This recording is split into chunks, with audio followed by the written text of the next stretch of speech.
સુરતમાં કારના કાચ તોડી ચોરી કરતી ગેંગનો ભંડાફોડ.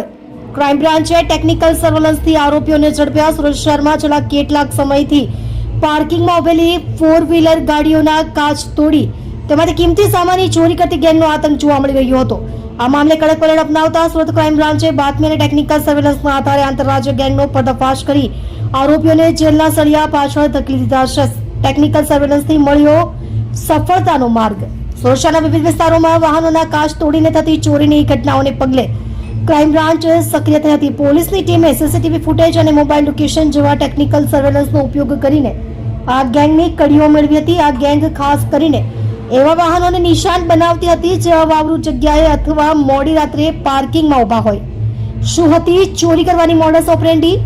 આરોપીઓની પૂછપરછમાં ચોંકાવનારી વિગતો સામે આવી છે. ભીડભાડવાળા વિસ્તારો અથવા રેસ્ટોરન્ટ બહાર પાર્ક કરેલી લક્ઝરી કાર માત્ર સેકન્ડોમાં જ ગાડીનો કાચ તોડી અંદર રાખેલા લેપટોપ, રોકડ રકમ કે અન્ય કિંમતી સામાન ચોરી લેવો.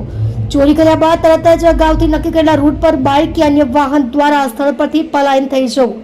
પોલીસ સૂત્રોએ જણાવ્યું હતું કે આ ગેંગ અત્યંત વ્યવસ્થિત રીતે કામ કરતી હતી અને પોલીસથી બચવા માટે સતત પોતાના રહેઠાણ અને સંપર્કના સાધનો બદલતી રહેતી હતી.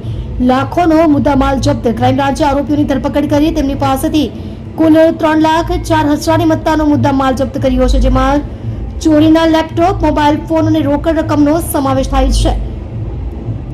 વડોદરામાં કાયદો અને વ્યવસ્થાના લીરે લીરા ઉડ્યા. ભાજપના ઉમેદવારોના સ્વાગતમાં લહેરાવાય ખુલ્લી તલવારો. અનેક ગુનાઓનો ભેદ ઉકેલાયો. આ ગેંગની ધરપકડથી સુરતના અલગ અલગ પોલીસ સ્ટેશનોમાં નોંધાયેલા ચોરીના ગુનાઓનો ભેદ ઉકેલાયો છે. પ્રાથમિક તપાસમાં જાણવા મળ્યું છે કે આ ગેંગ અન્ય શહેરોમાં પણ સક્રિય હોઈ શકે છે. હાલમાં ક્રાઇમ બ્રાન્ચે આરોપીઓ વિરુદ્ધ કાયદેસરની કડક કાર્યવાહી હાથ ધરી છે અને તેમના રિમાન્ડ મેળવવાની તજવીજ શરૂ કરી છે, જેથી વધુ ગુનાઓના ભેદ ઉકેલી શકાય. તમે જોઈ રહ્યા છો DNY ન્યૂઝ ચેનલ રમન કૌરની સાથે.